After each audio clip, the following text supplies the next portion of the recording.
Bonsoir à tous, dans l'actualité alsacienne de ce mardi 18 juin, nous irons d'abord à Mulhouse. Depuis plusieurs mois, les urgentistes sont en grève. Ils ont organisé un cortège funéraire ce matin pour alerter sur leur situation. À Strasbourg, l'IRCAD poursuit son développement après 25 ans d'existence. Le centre de recherche et de formation chirurgicale voit toujours plus grand. Une extension du site sera opérationnelle en 2020. Et à Paris, la fête de la musique se prépare pour le solstice d'été. C'est vendredi que ça se passe, mais dans la capitale, on fait la fête avec un peu d'avance. Mais pour commencer, coup de théâtre dans la vie politique strasbourgeoise, ce matin, le président de l'Eurométropole, Robert Herrmann, a annoncé son retrait des élections municipales en 2020. Après 30 ans d'activité publique, il s'est exprimé ce matin au micro de Camille Roland. C'était l'annonce surprise de la matinée. Robert Herrmann, président de l'Eurométropole et adjoint au maire, ne sera pas tête de liste Parti socialiste pour les municipales de 2020. En janvier, il l'avait annoncé, sa candidature serait sous condition. Mais à 9 mois du début de la course aux municipales, l'élu se retire. Une décision mûrement réfléchie et sans contrainte. J'avais fixé il y a de cela quelque temps les conditions qui devaient permettre une liste de large rassemblement et pour faire en sorte de partir à la conquête de ces municipales. Et je n'ai pas trouvé le moyen de faire en sorte que ces conditions soient réunies. Et par conséquent, j'en tire les conclusions. Je pars fier de ce que j'ai fait aussi, et, avec quelques regrets bien sûr. Mais je crois que c'est des décisions comme celle-là qui font qu'on peut aussi réconcilier la population avec la politique et dire que les politiques sont d'abord des hommes, des femmes, avec une sensibilité que... Ouais, c'est quelquefois rude aussi, faut le dire, c'est pas toujours de tout repos. Depuis 1989, il est sur la scène de la vie politique strasbourgeoise. Mais à 64 ans, il tire sa révérence. Il quittera également le monde politique à la fin de son mandat.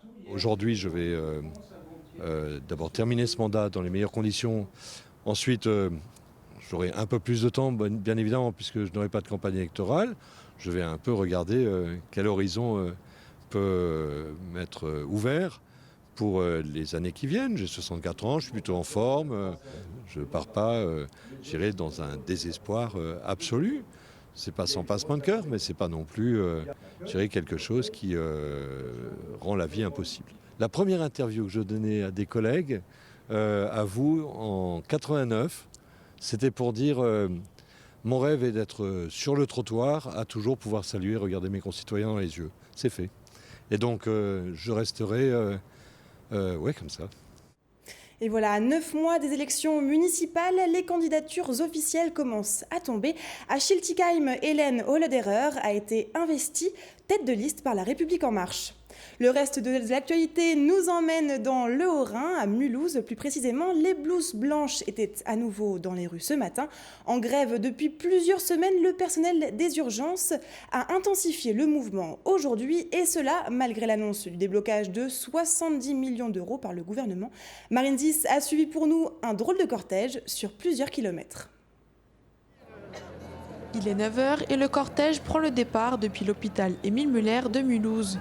Croix, cercueil, musique funéraire, le ton de cette manifestation est donné. Une centaine de professionnels des services d'urgence ont marché dans le silence pour montrer leur désarroi. On commence une garde parfois avec 2-3 lits disponibles. Pour les 160 personnes qui arrivent, on sait qu'il faudrait en hospitaliser entre 30 et 40. Et on a 3 lits disponibles. C'est la sécurité des patients qui est en jeu.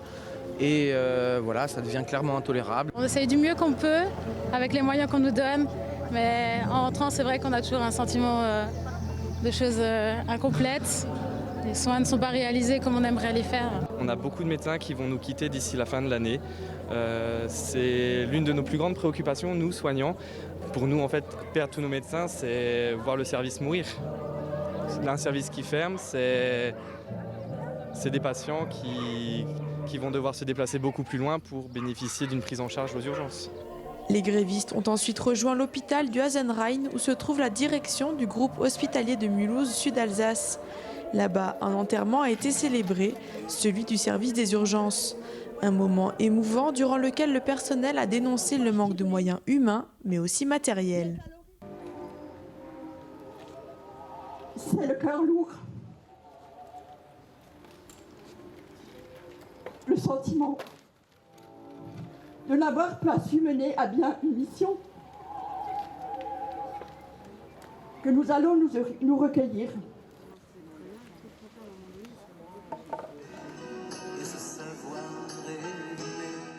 Tout est fini pour nous au jour d'aujourd'hui parce qu'à la fin de l'année, on ne sait pas. On ne sait vraiment pas ce qui va se passer.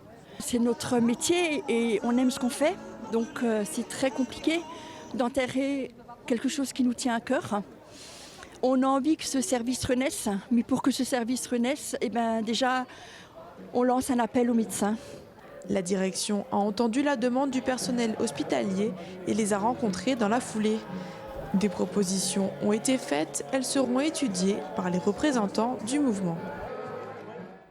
Secteur médical, toujours après 25 ans d'existence, l'Institut de recherche et de formation chirurgicale, l'IRCAD, poursuit son développement. Ce matin, sur le site de l'hôpital civil de Strasbourg, la première pierre d'une nouvelle extension du centre de chirurgie a été posée. Bloc opératoire, expérimentaux, auditorium de 250 places. L'objectif est toujours le même, transformer la chirurgie pour la rendre moins agressive pour les malades.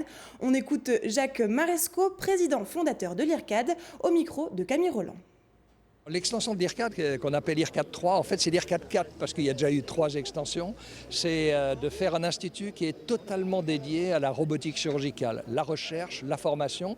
Et pourquoi ? Parce que nous, on a développé ce qu'on appelle la chirurgie mini-invasive, c'est des petits trous et la laparoscopie où il faut faire ça avec les mains. C'est extrêmement difficile et beaucoup de chirurgiens n'arrivent pas à faire des prouesses chirurgicales de façon manuelle. Et c'est la raison pour laquelle ce qu'on appelle la chirurgie assistée par ordinateur ou la chirurgie robotique va se développer dans le monde entier. C'est parce qu'elle va se développer que nous, on est obligés de suivre.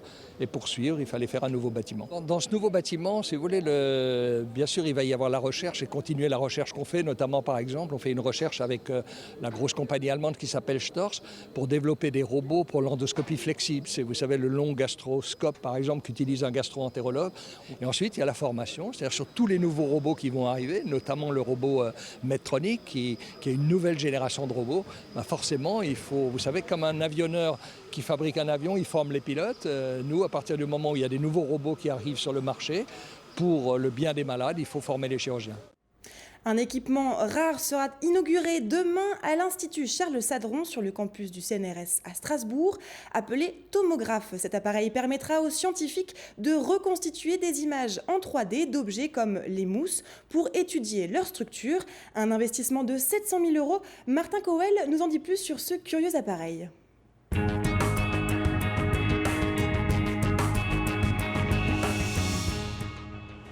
De la mousse, il y en a partout. Qu'elle soit naturelle comme dans une tasse de café, artificielle comme dans le revêtement du sol d'une salle de sport, ou encore dans des isolants. Pourtant, ces matériaux ne sont pas très bien connus par la communauté scientifique. Ce sont des matériaux que l'on sait fabriquer depuis de longue date pour des propriétés de choc, d'absorption, d'isolation, mais dont on ne comprend pas pourquoi ils ont ces propriétés-là.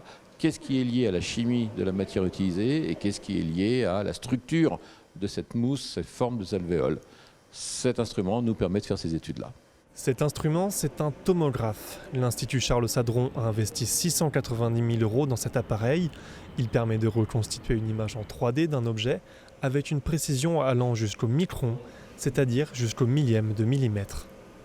La technique utilisée, c'est une technique à rayons X, donc avec un générateur à rayons X qui est positionné ici, un échantillon donc qui se retrouve face aux rayons X sur une platine porte-échantillon en rotation. Donc les rayons X qui sont générés par ce générateur traversent l'échantillon et sont récupérés sur le détecteur qui se situe ici. Donc en fait, ce qu'on réalise, c'est une radiographie de l'échantillon. Cette technologie existait déjà dans quelques laboratoires en France, mais pas encore en Alsace. Les scientifiques devaient se déplacer dans d'autres instituts de recherche pour louer des tomographes, jusqu'à 4 000 € la demi-journée. De pouvoir tester ici 80% de nos besoins permet d'avoir nos informations, de faire collaborer les gens qui fabriquent les mousses avec les gens qui caractérisent les comportements mécaniques, d'initier des collaborations avec d'autres laboratoires et de collaborer à l'échelle de la Fédération Matériaux et Nanosciences Grand Est et principalement les laboratoires d'Alsace. Une scientifique de l'Institut Charles Sadron vient de décrocher une bourse européenne de plusieurs millions d'euros pour financer ses recherches pendant 5 ans. L'objet de ses études, la mousse formée par l'assemblage des bulles de savon. le tomographe n'a pas fini de permettre à la science de faire des découvertes. La fête de la musique, c'est vendredi, mais à la maison de l'Alsace, elle se fête avec un peu d'avance. Après un débat autour de l'économie de la musique, 3 artistes alsaciens se sont partagés la scène hier soir. Reportage de Nora Boiriwa.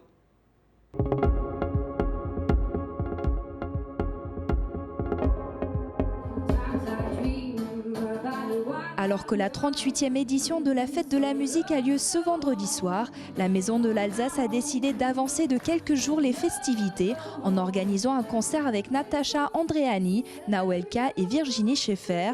Même si ces 3 chanteuses alsaciennes ont des univers bien différents, pour elles, la Fête de la musique est synonyme de partage.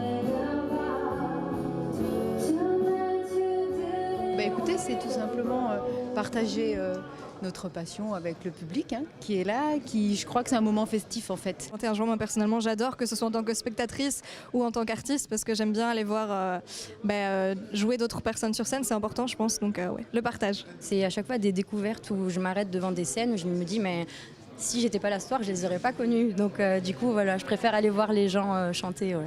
Une partie de la soirée était aussi consacrée à un débat autour de l'économie et la musique. Ce n'est pas toujours simple de pouvoir vivre de cet art et l'industrie musicale évolue sans arrêt. Le Crédit Mutuel, lui, s'investit depuis 15 ans dans cet univers et est partenaire de plus de 600 événements musicaux en France. Nous soutenons effectivement des artistes, mais nous sommes surtout présents pour soutenir des lieux d'animation, pour soutenir des salles, pour soutenir également des festivals. Bon, par exemple, la foire au vin de Colmar, pour prendre un exemple alsacien. Le 21 juin, Natacha Andreani sera sur scène à Lyon dans le cadre de sa tournée. Virginie Schaeffer présentera son dernier album à Kingersheim et Nawelka sera à Strasbourg pour profiter des concerts en tant que simple spectatrice. RGDS, partenaire des Alsaciens qui s'engagent. Et on termine ce journal avec l'image du jour. Elle est signée Olivier Anne. Ce n'est plus l'agence touristique d'Alsace, mais celle du Grand Est, mais elle vient tout de même de publier les chiffres du tourisme en Alsace, et ils sont plutôt bons. Nous avons accueilli l'an passé 23 millions de visiteurs, dont les 2 tiers ont au moins passé une nuit dans notre région. Et l'étude entre dans les détails. 1,5 million de cyclistes ont parcouru 62 millions de kilomètres, quand les golfeurs ont acheté 50 000 green fees et que les joueurs de casino ont aussi consommé 140 000 repas. L'Alsace concentre 49% des hébergements du Grand Est. Seuls 28% des touristes sont étrangers, mais tous sont globalement satisfaits de leur séjour en Alsace, en raison notamment de la beauté des paysages, de la qualité de l'hébergement et bien sûr des marchés de Noël.